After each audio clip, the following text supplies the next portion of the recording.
फिर से स्वागत है हमारे YouTube चैनल AA वैदिक ज्ञान केडी पे। और गाइस, आज हमारा टॉपिक है एंटी मलेरियल। आज हम एंटी मलेरियल के बारे में बात करेंगे। तो सबसे पहले बात करते हैं ये किस सब्जेक्ट का टॉपिक है। तो ये मेडिसिनल केमिस्ट्री का टॉपिक है। यूनिट सेकंड हमारी चल रही थी। यूनिट सेकंड के अंदर हमने मैक्रोलाइट्स के बारे में पढ़ लिया था, हमने मिसेलिनियस के बारे में पढ़ लिया था और हम प्रोडक्ट को कंप्लीट कर चुके हैं। तो अब आता है हमारा पॉइंट, जो फोर्थ क्लास है, एंटी मलेरियल के बारे में आज हम देखने वाले हैं। तो पार्ट 1 है ये एंटी मलेरियल का, पार्ट 1। आज हम पार्ट 1 को डिस्कस करेंगे, ठीक है। तो थोड़ा सा पहले बात कर लेते हैं मैक्रोलाइट्स, मिसेलिनियस, प्रोडक्ट। इन तीनों के अंदर काफी सारे पार्ट्स हो गए हैं। तो अगर जिसने वो वीडियोस नहीं देखी है, वो जो सीक्वेंस वाइज में पढ़ना चाहता है जो स्टूडेंट, तो आप प्लेलिस्ट में जाइएगा, वहां पे आपको लिंक पूरी मिल जाएगी, पूरे वीडियोस मिल जाएंगे हर सेमेस्टर की और हर सब्जेक्ट की। बी फार्मा 6 सेमेस्टर के हर सब्जेक्ट की वीडियो अलग प्लेलिस्ट में हमने बनाई हुई है। तो आपको उससे ढूंढने में भी आसानी हो जाएगी एंड आप वीडियो को ज्यादा से ज्यादा देख पाओगे। तो आप प्लेलिस्ट जाकर के चेक कीजिएगा, वहां पे आपको वीडियोस मिल जाएगी, ठीक है। प्लेलिस्ट में मिलेगा B pharma 6 semester medicinal chemistry. उसके अंदर आपको यूनिट फर्स्ट हमारी पूरी कंप्लीट हो चुकी थी, यूनिट सेकंड हमारी चल रही थी और यूनिट 5 केडी फार्मा ज्ञान जो हमारा दूसरा चैनल है उस पे चल रही है। तो अगर आपको 5th यूनिट भी साथ के साथ कंप्लीट करनी है तो आप हमारे उस चैनल पे जाइए और प्लेलिस्ट चेक कीजिएगा। आपको इसके प्लेलिस्ट में भी वो वीडियोस की लिंक मिल जाएगी, तो आप क्लिक करोगे तो आप वहां पे पहुंच जाओगे। तो डायरेक्ट प्लेलिस्ट में जाओ, वहां से आपको मिल जाएगी, ठीक है। तो गाइस, वीडियो को शुरू करने से पहले प्लीज आपसे रिक्वेस्ट है, जल्दी से चैनल को सब्सक्राइब कर लीजिए। नीचे लाल बटन है, उसको दबा दीजिएगा। साइड में बेल आइकन आएगी, उसको भी प्रेस कर लेना। उससे क्या होगा, जब हम अपनी नई वीडियो अपलोड करेंगे उसकी नोटिफिकेशन आप तक सबसे पहले पहुंच जाएगी, ठीक है गाइस। तो चलो अब हम अपने टॉपिक पर आते हैं। आज का हमारा टॉपिक है एंटी मलेरियल। इसमें हम सबसे पहले देखेंगे कि मलेरिया क्या होता है, उसकी लाइफ साइकिल क्या होती है। पार्ट फर्स्ट है तो उसमें हम थोड़ा थोड़ा करके स्टार्ट करते हैं, मलेरिया के बारे में जानेंगे। फिर सेकंड पार्ट में पूरा डायग्रामेटिक वे में उसकी लाइफ साइकिल के बारे में समझेंगे। थर्ड पार्ट में पूरा ये कंप्लीट हो जाएगा, मतलब 2-3 पार्ट में पूरा एंटी मलेरियल खत्म हो जाएगा। फिर हम नेक्स्ट क्लास को स्टार्ट करेंगे, ठीक है। तो ये जो यूनिट सेकंड चल रही थी एंटीबायोटिक्स की, ये सब क्या आ रहा है, एंटीबायोटिक्स के अंदर आ रहा है, ठीक है। एंटीबायोटिक्स की क्लासेस चल रही हैं। पहली क्लास पढ़ ली थी हमने मैक्रोलाइट्स की, दूसरी क्लास पढ़ी थी मिसेलिनियस की एंड तीसरी प्रोडक्ट की। अब आते हैं चौथी पे, एंटी मलेरियल, ठीक है। पार्ट 1 है ये, और यहाँ लिख देते हैं मेडिसिनल केमिस्ट्री, यहाँ पे लिखा है यूनिट सेकंड भी लिखी है, ठीक है। चलो स्टार्ट करते हैं। तो एंटी मलेरिया, तो सबसे पहले एंटी मलेरिया को पढ़ने से पहले तो हमें मलेरिया ही पता होना चाहिए कि मलेरिया क्या होता है, ठीक है। तो malaria is one of the most wide spread disease caused by protozoa parasites of the genus Plasmodium। क्या है, मलेरिया एक डिसीज है जो मोस्ट वाइड स्प्रेड, मतलब बहुत ज्यादा क्या करती है, स्प्रेड होती है, स्प्रेडेबल डिसीज है ये। कोज बाय प्रोटोजोआ, किसके द्वारा हो रही है, प्रोटोजोआ पैरासाइट के द्वारा, of the genus plasmodium. Plasmodium इसका जीन्स है और प्रोटोजोआ पैरासाइट के द्वारा ये डिसीज फैलती है, ठीक है। कौन सी, मलेरिया, ठीक। These disease spanned an asexual phase in man and sexual phase in female Anopheles mosquito। ये क्या बोल रहे हैं, these parasite spanned an asexual phase in man। ये जो पैरासाइट्स है वो एसेक्सुअल फेज में मैन में प्रेजेंट होती है and sexual phase in female analogues mosquito, और सेक्सुअल फेज के अंदर फीमेल एनालॉग मॉस्किटो के अंदर क्या, ये जो प्लाज्मोडियम है, प्लाज्मोडियम के जो इसका जीन है, पैरासाइट किसका है, प्लाज्मोडियम का। तो प्लाज्मोडियम के अंदर एसेक्सुअल फॉर्म में मैन के अंदर मैन मॉस्किटो प्रेजेंट होता है और फीमेल एनालॉग्स के अंदर सेक्सुअली प्रेजेंट होता है। Malaria is caused by 4 species of one cell protozoa of the plasmodium genus F falciparum, P vivax, P malariae and P ovale. तो ये क्या बोल रहा है, malaria is caused by 4 species, 4 species के द्वारा मलेरिया हो सकता है। One cell protozoa of the plasmodium genus, plasmodium genus उनके अंदर वन सेल प्रोटोजोआ रहता है। इन चारों के नाम दिए गए हैं, कौन सा है, P falciparum, P vivax, P malariae and P ovale. तो ये 4 स्पीशीज से मलेरिया फैलता है। इटियोलॉजी ऑफ मलेरिया, इटियोलॉजी का क्या मतलब होता है, इटियोलॉजी का मतलब होता है महामारी, फैलने, मतलब कि ये स्प्रेडेबल डिसीज है, स्प्रेडेबल डिसीज होने के कारण एक से दूसरे को हो रही है। तो क्या होता है, ये महामारी फैलने का जो इसमें हमने लिखा है वो देख लेते हैं एक बार। Malaria is transmitted by female anopheles mosquito and it is characterized by high fever with rigor, anemia, profuse sweating। जब ये डिसीज होती है, मलेरिया होता है, तो किसके द्वारा होता है, फीमेल मच्छर के द्वारा।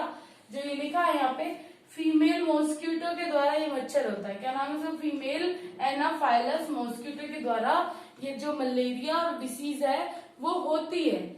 और क्या इसकी क्या क्या हाई फीवर हो सकता है, विद रेगोर, रेगोर का मतलब होता है बिल्कुल कठिन, बिल्कुल ठोस, जैसे ठंडा पड़ जाता है शरीर, तो उस तरीके का बात बताई हुई है इसमें कि हाई फीवर होता है, इसमें अनीमिया होता है और प्रोफ्यूज स्वेटिंग, बहुत ज्यादा स्वेटिंग होती है।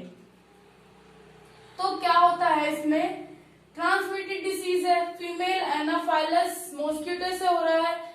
इतनी बात हमने करी कि जो मलेरिया ड्रग है वो मलेरिया डिसीज है वो क्या हो रहा है, एक वाइड स्प्रेडेबल डिसीज है जिसकी जीन्स क्या है, प्लाज्मोडियम,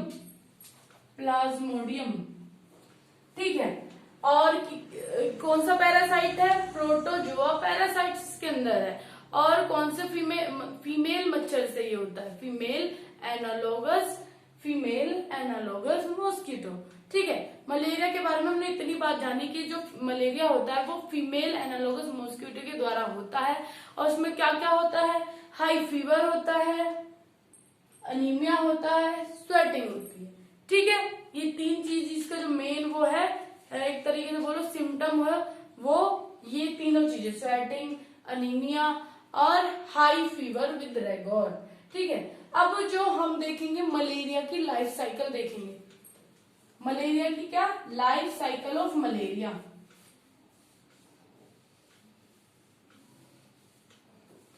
मलेरिया किस तरीके से बॉडी में स्प्रेड करता है और बॉडी के अंदर जाकर क्या होता है वो इस साइकिल में समझेंगे हम। तो जो पहला पॉइंट लिखा है हेपेटिक को हम और भी बोल सकते हैं, इसका जो टर्मिनोलॉजी है वो है प्री इरेक्थ्रोसाइट स्टेज, हेपेटिस स्टेज बोल लो या प्री इरेक्थ्रोसाइट स्टेज। इसमें क्या होता है, जो एनाफाइलस mosquito inoculate plasmodium sporozoite to initiate human infection, circulating sporozoites spreadly invade liver cell। अब क्या होगा, कोई भी एनालॉग्स मॉस्किटो क्या करेगा, अगर उसने बॉडी को क्या कर लिया है, काट लिया है, तो उसका जो क्या बोल सकते हैं प्लाज्मोडियम स्पोरोजोइट्स होता है वो पूरी बॉडी में इन्फेक्शन की तरह फैलता है। बट वो जाकर डायरेक्ट काम करता है लीवर सेल्स पर, वो लीवर सेल को इन्फेक्ट कर देता है। कौन, एनाफाइलस मॉस्किटो के अंदर जो प्लाज्मोडियम स्पोरोजोइट्स प्रेजेंट होते हैं, ये स्पोरोजाइट्स काम करते हैं लीवर सेल को डैमेज करने के लिए। लीवर में जाके ये स्प्रेड होते हैं, स्प्रेड होने के कारण जो लीवर सेल होती है वो क्या हो जाती है, मतलब एक तरीके से बोलते हैं संक्रमित हो जाती है, ठीक है। दूसरी स्टेज जो है इरेक्थ्रोसाइट स्टेज। इसमें क्या होता है, exo erythrocytic stage tissue सीजोन्ट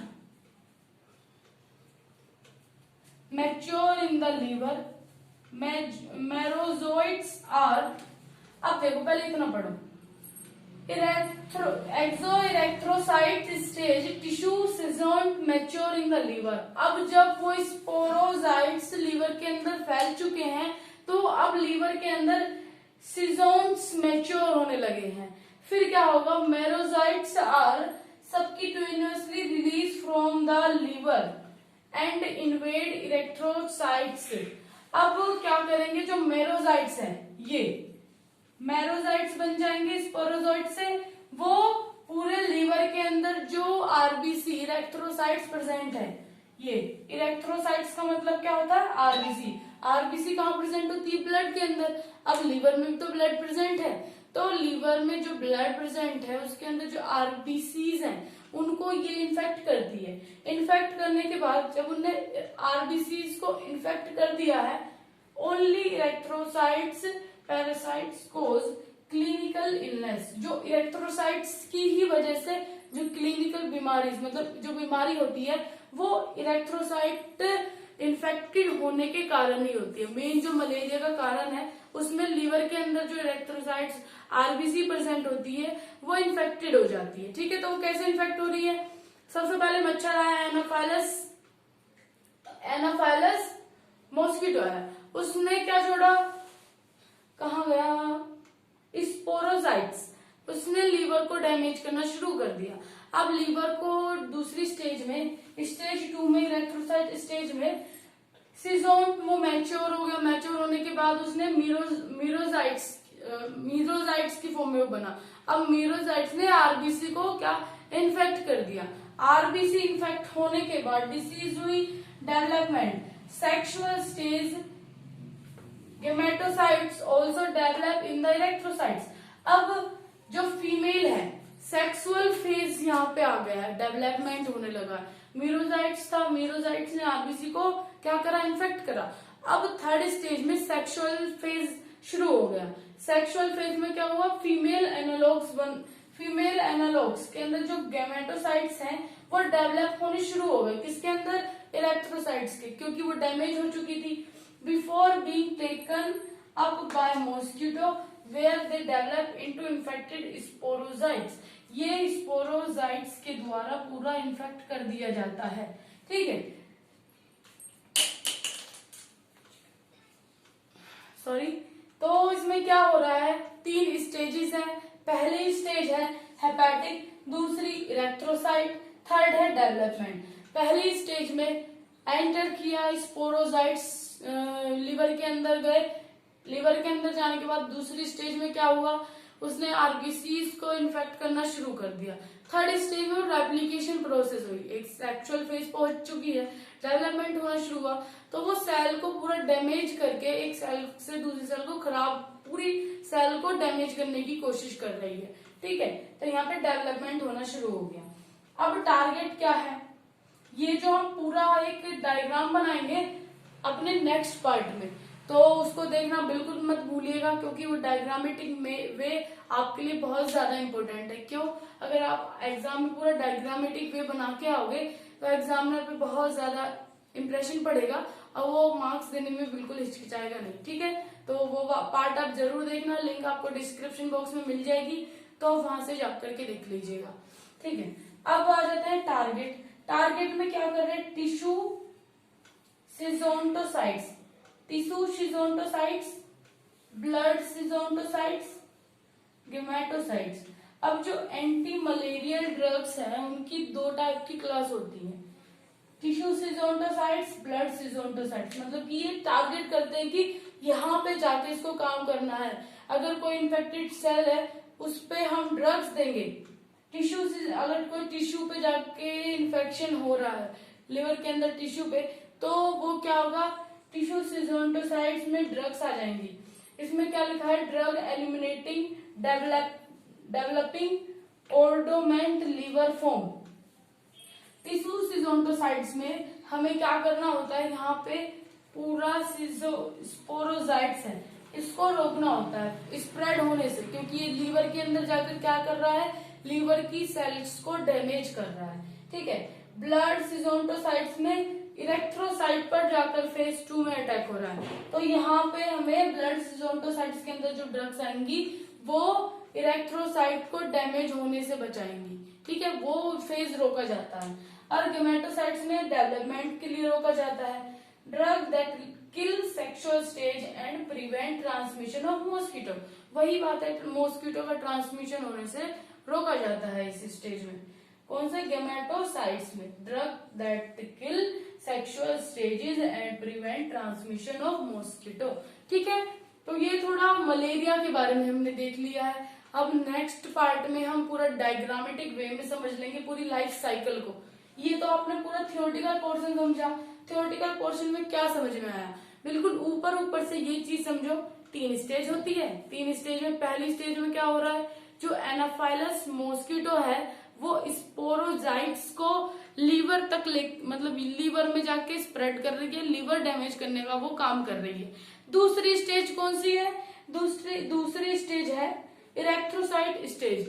इरेक्थ्रोसाइट stage में क्या हो रहा है, जो लीवर है, लीवर के अंदर आरबीसीज इरेक्थ्रोसाइट्स प्रेजेंट है, इरेक्थ्रोसाइट्स को ही आरबीसीज बोला जाता है। ठीक है, उसको डैमेज करने का काम कर रही है। और थर्ड है डेवलपमेंट। 3 स्टेज हो गई, दो की बात कर ली, थर्ड है डेवलपमेंट। डेवलपमेंट में क्या हो रहा है कि जो सेक्सुअल फेज है, सेक्सुअल फेज स्टेज में गेमेटोसाइट्स डेवलप हो रही हैं, मतलब रेप्लिकेट कर रही हैं, पूरी सेल्स को खराब करने की कोशिश कर रहे हैं। एक सेल जैसे इन्होंने खराब कर दी तो डेवलपमेंट में ये और डेवलप होंगे, डेवलप होने के कारण पूरा लीवर खराब होने के चांसेस रहते हैं। तो इसमें 3 स्टेज के बारे में हमने लाइफ साइकिल मलेरिया का देख लिया है। पूरा डायग्रामेटिक वे में हम देख लेंगे, उसके अंदर डायग्राम के अंदर ड्रग्स भी हम लिखेंगे, तो उस पार्ट को जरूर आप देख लीजिएगा, लिंक आपको डिस्क्रिप्शन में मिल जाएगी। ठीक है, तो आज की वीडियो में सिर्फ मलेरिया का ये पूरा हमने प्रोसेस देखा है। फिर पार्ट थर्ड में एंटी मलेरिया की ड्रग्स के बारे में बात करेंगे और थोड़ा सा पूरा थियोरेटिकल भी देख लेंगे क्या क्या है एंटी मलेरिया के अंदर। ओके, एंटी का नाम तो आपने सुना ही होगा, समझते होंगे कि एंटी अगर किसी वर्ड के आगे लग जाए तो क्या होता है। अगर एंटी किसी वर्ड के आगे लग जाता है तो वो उस वर्ड का अपोज करना शुरू कर देता है। मतलब यहाँ पे एंटी लगा है मलेरिया के आगे, तो ये मलेरिया जिस तरीके से फैल रहा है उसको रोकने के लिए एंटी लगाया जाता है ना। ठीक है, तो आज की वीडियो में बस इतना ही। अपनी नेक्स्ट वीडियो में हम नेक्स्ट पार्ट कवर कर लेंगे। तो ये वीडियो आपको कैसी लगी कमेंट करके जरूर बताइएगा, और वीडियो अच्छी लगी तो लाइक भी जरूर कर दीजिएगा। एंड अपने फ्रेंड्स को, जो रिलेटिव्स हैं, उनको अगर आप सेंड करते हो जो फार्मेसी कर रहे हैं तो शायद उनके लिए भी बेनिफिट हो सकता है। एंड प्लेलिस्ट में जाकर के आप देख लीजिएगा, वहां पे आपको काफी सारी वीडियोस फर्स्ट सेमेस्टर से लेकर 6th सेमेस्टर तक काफी सारी वीडियोस मिल जाएंगी। ठीक है, तो गाइज आपको इसके नोट्स अगर चाहिए हैं तो हमारा जो फेसबुक ग्रुप है AA वैदिक ज्ञान केडी के नाम से हमारा फेसबुक ग्रुप है, वहां पे आप जाओगे, ज्वाइन हो जाओगे तो PDF के फॉर्म में आपको नोट्स प्रोवाइड हो जाएंगे, तो आप डाउनलोड कर लीजिएगा। Okay guys, thank you so much for watching this video.